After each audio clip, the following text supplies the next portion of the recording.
कई लोग इस बात को एक सिरे से नकार देते हैं कि हमारे पूर्वज बंदर थे।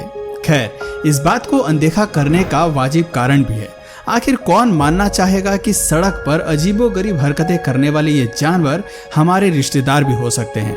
आखिर कौन कल्पना कर सकता है कि बिना शर्म लिहाज के लोगों का खाना छीनने वाले बंदर और चिंपैंजीज हमारे नजदीकी पूर्वज हो सकते हैं। सीधी भाषा में कहें तो गलती लोगों की नहीं बल्कि उस सोच की है जिसने ये बताया कि इंसान बाकियों से अलग हैं और धरती पर वो सबसे स्पेशल हैं। सबसे अलग और सबसे खास होने के विचार से ही अक्सर लोग ये सवाल पूछते हैं कि अगर हम बंदर से इंसान बने हैं तो आज भी बंदर क्यों हैं। सच कहें तो ये सवाल बिल्कुल ऐसा है जैसे अगर सांप आज भी है तो छिपकलियां क्यों हैं, टेट्रापोड्स हैं तो मछलियां आज भी समुद्र में क्या कर रही हैं, या फिर यूं कह लीजिए कि कुत्ते अगर भेड़ियों से विकसित हुए हैं तो भेड़िए की प्रजाति क्यों अस्तित्व में है। खैर, ज़्यादा कंफ्यूज होने की ज़रूरत नहीं है। आज की वीडियो में हम आपके सभी सवालों का जवाब देने वाले हैं और ये भी बताने वाले हैं कि आज के बंदर इंसान क्यों नहीं बनते। धरती पर सबसे अनोखा और सबसे इम्पोर्टेंट होने का विचार कितना सुहाना लगता है ना। शायद यही वजह है कि चार्ल्स डार्विन की ऑरिजिन ऑफ स्पीशीज को लोग कभी समझ ही नहीं पाए। लोग अक्सर कहते हैं कि मानव का बंदर से इंसान बनने का विचार चार्ल्स डार्विन ने दिया। खैर, यह सच है कि कुदरत की एवोल्यूशन थ्योरी पर सबसे पहले उन्होंने ही बात की थी, लेकिन उन्होंने ये कभी नहीं कहा कि हम सीधे बंदर से इंसान बन गए। ये सच है कि प्राइमेट्स, चिंपैंजी, एप्स सब अलग अलग स्पीशीज हैं। अगर आप ह्यूमन डीएनए को बंदर के डीएनए से मैच करेंगे तो पाएंगे कि हमारा केवल 93% डीएनए उनसे मेल खाता है, जबकि चिंपैंजी से हमारा डीएनए 99% तक मिलता है। ये सुनने के बाद आप भी इस सोच में होंगे कि हमारे नज़दीकी पूर्वज बंदर ना होकर चिंपैंजी रहे होंगे और हम सीधे उन्हीं से इवॉल्व हुए होंगे, लेकिन आपकी ये सोच सरासर गलत है। हम ना तो चिंपैंजी से विकसित हुए हैं और ना ही हमारा एवोल्यूशन पूरी तरह बंदर से हुआ है। एवोल्यूशन की प्रक्रिया में बंदर और चिंपैंजी हमसे जुड़े हुए ज़रूर हैं, लेकिन हमारा रिश्ता इस प्रजाति से बहुत दूर का रहा है। आप ज़रूर सोच रहे होंगे कि भला ये कैसी बेतुकी बात है। जब हमारा डीएनए चिंपैंजी से मेल खाता है तो फिर हमारा इवोल्यूशन उनसे अलग कैसे हो सकता है। तो चलिए इस पेचीदा बात को हम एक एग्जाम्पल की मदद से समझाते हैं और आपको एक बर्ड के एवोल्यूशन की कहानी सुनाते हैं। इसे गौर से सुनिएगा, क्योंकि चार्ल्स डार्विन ने भी इसी कहानी के जरिए दुनिया को एवोल्यूशन की कहानी समझाई थी। सालों की मेहनत के बाद उन्होंने फिंच बर्ड की थियोरी दुनिया के सामने रखी थी और इसी थियोरी ने विज्ञान जगत में तहलका मचा दिया था। बात करें फिंच बर्ड की तो डार्विन ने अपनी किताब के जरिए दुनिया को बताया कि 2 मिलियन साल पहले फिंच बर्ड के अस्तित्व की शुरुआत हुई। ये नन्ही सी चिड़िया अपने शुरुआती दौर में जितनी प्यारी थी उतनी ही मासूम। सबसे अनोखी बात थी कि धरती पर इसकी एक ही स्पीशीज मौजूद थी और ये एक ही जगह तक सीमित थी। दूसरी हैबिटेट का ज्ञान इसे अभी नहीं था, लेकिन संख्या बढ़ने के साथ साथ अब इन्हें और ज़्यादा भोजन खाने की ज़रूरत थी। ऐसे में दूसरे द्वीपों पर माइग्रेट होना ही बेस्ट ऑप्शन था। इसलिए फिंच बर्ड 3 ग्रुप में बंट गई। एक ग्रुप माइग्रेट हुआ आइलैंड ए पर, जबकि दूसरे ग्रुप ने आशियाना बनाया आइलैंड बी को, और जो बची वो हमेशा के लिए आइलैंड सी पर ही रह गईं। ये वो बर्ड्स थी जिन्होंने अपने घर को नहीं छोड़ा और वो अपनी बर्थ प्लेस पर ही टिकी रही।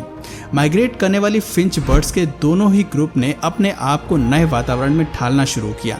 वहाँ उन्होंने अपने लिए घर बनाने और भोजन तलाशने की प्रक्रिया शुरू की। दोनों ही द्वीपों पर रहन सहन, खाने पीने के तरीके में बदलाव था। जाहिर सी बात थी कि आइलैंड ए का तापमान, इकोसिस्टम और हैबिटेट आइलैंड बी से बेहद अलग था। ए आइलैंड में खाने के लिए जो उपलब्ध था वो बी आइलैंड में उपलब्ध नहीं था। सीधी भाषा में कहें तो ए आइलैंड में फल ज़्यादा मात्रा में थे, जबकि आइलैंड बी में बग्स, इंसेक्ट्स मौजूद थे।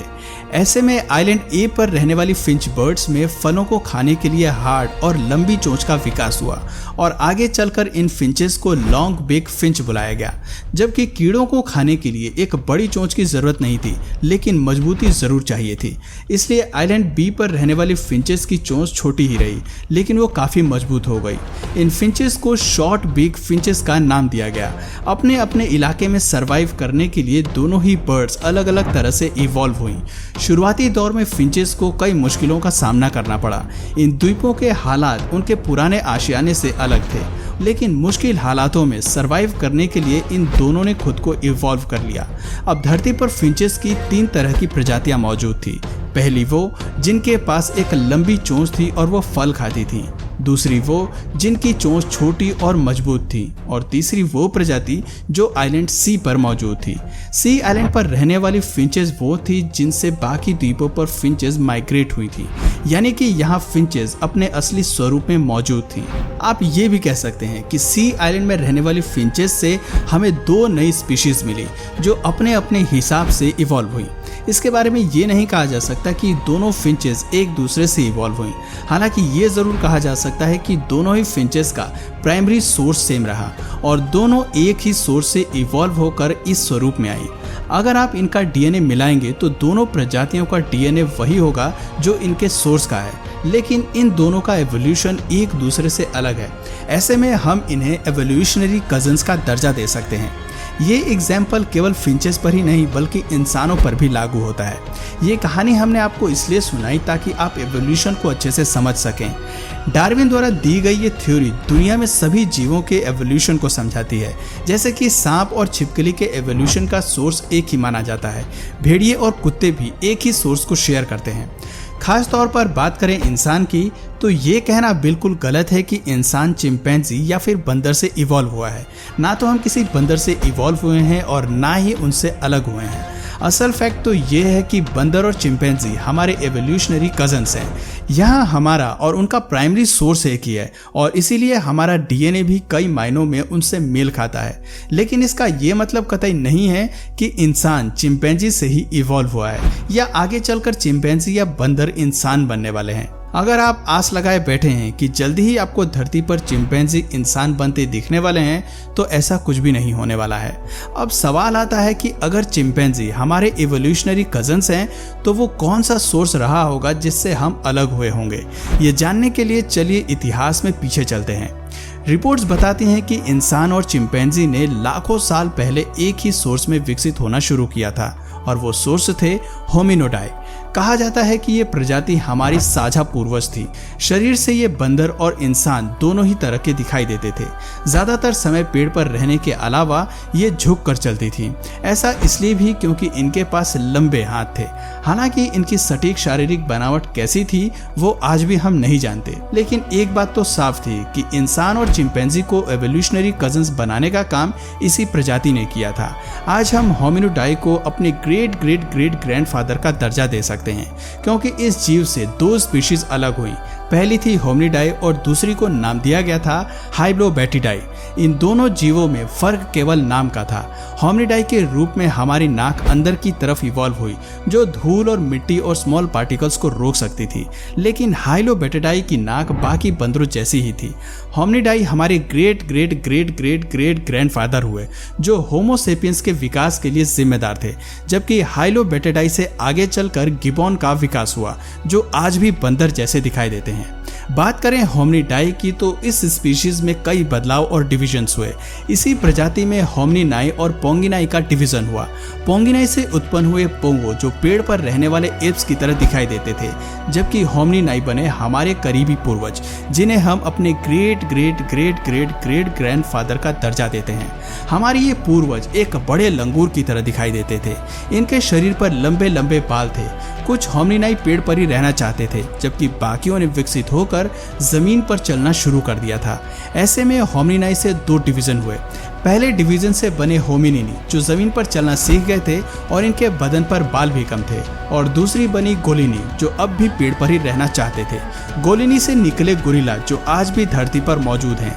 आगे इस प्रजाति में कोई एवोल्यूशन नहीं हुआ, लेकिन होमिनिनी में 2 डिवीजन हुए, जिसके चलते सबसे पहले उत्पन्न हुए हम यानी कि होमो सेपियंस, और फिर उत्पन्न हुए पैन पेनिस्कस यानी कि बोनोबो और चिंपैंजी। इन दोनों जीवों का डीएनए आज इंसान से 99% तक मेल खाता है। हमारी तरह ये भी काफ़ी दिमाग वाले होते हैं। ये 2 पैरों पर चल सकते हैं और ज़मीन पर रहने के साथ पेड़ पर भी अपना आशियाना बना सकते हैं। एवोल्यूशन के इस पूरे ट्री को जानने के बाद हम समझ पाते हैं कि होमिनिडाई से कैसे इंसान, गोरिल्ला, चिंपैंजी और बाकी एप्स की प्रजाति का विकास हुआ। इस कहानी से पता चलता है कि डिविजन्स के चलते हम अलग अलग स्पीशीज में इवॉल्व तो हुए, लेकिन हमारा प्राइमरी सोर्स सेम रहा। यही वजह है कि हम काफ़ी कुछ उनसे मेल खाते हैं, हमारा डीएनए भी उनसे काफ़ी मिलता जुलता है। लेकिन इसका ये मतलब नहीं है कि हम चिंपैंजी या बंदर से इवॉल्व हुए हैं, बल्कि इसका मतलब ये है कि हम एक ही फैमिली ट्री का हिस्सा हैं। अब आते हैं हमारे सबसे दिलचस्प सवाल पर। ज़्यादातर लोग बस यही जानना चाहते हैं कि आज चिंपैंजी या बंदर इंसानों की तरह इवॉल्व क्यों नहीं हुए, केवल हमारा ही इवोल्यूशन क्यों हुआ। तो दोस्तों, इसका जवाब बेहद ही आसान है। दरअसल कुदरत में किसी भी प्रजाति का एवोल्यूशन तब होता है जब उन्हें विकास की ज़रूरत होती है।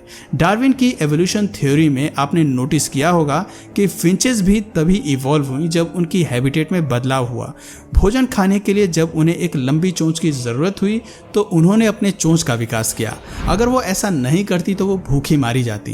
कुछ ऐसा ही हमें इंसानों के मामले में भी देखने को मिलता है। इंसान इवॉल्व इसलिए हुए क्योंकि उन्होंने पेड़ से नीचे उतरकर जमीन पर चलने का रास्ता अपनाया, जबकि गोरिल्ला और चिंपैंजी को ऐसा करने की जरूरत महसूस नहीं हुई। उन्होंने अपनी पुरानी कंडीशंस में रहना ही बेहतर समझा। जब वो पेड़ और घने जंगल में मजे से जिंदगी बिता रहे थे, तब इंसान अफ्रीका के मैदानी क्षेत्रों में फैल गए। भोजन के लिए इन्होंने ज़्यादा समय सतह पर बिताना शुरू किया और इसीलिए ये दो पैरों पर चल पाए। इस फीचर के विकास के साथ ही इंसान कैसे आगे इवॉल्व हुआ, ये कहानी हम आपको ऑलरेडी पिछली वीडियो में बता चुके हैं। पर अगर फिर भी आपको इस एवोल्यूशन की प्रोसेस को और अच्छे से समझना है तो प्लीज़ कमेंट में इसका पार्ट 3 ज़रूर लिखिए। मैं इसका पार्ट 3 भी ज़रूर बनाऊंगा और वो भी बहुत डिटेल में। तो दोस्तों, आज की वीडियो में बस इतना ही। उम्मीद करता हूँ आपके सभी सवालों का जवाब इस वीडियो में मिल गया होगा। तो अगर इस वीडियो से आपको कुछ नया जानने या सीखने को मिला या फिर इंटरेस्टिंग लगा तो प्लीज़ इस वीडियो को एक लाइक करके अपने फ्रेंड्स और फैमिली में से ज़रूर शेयर करें।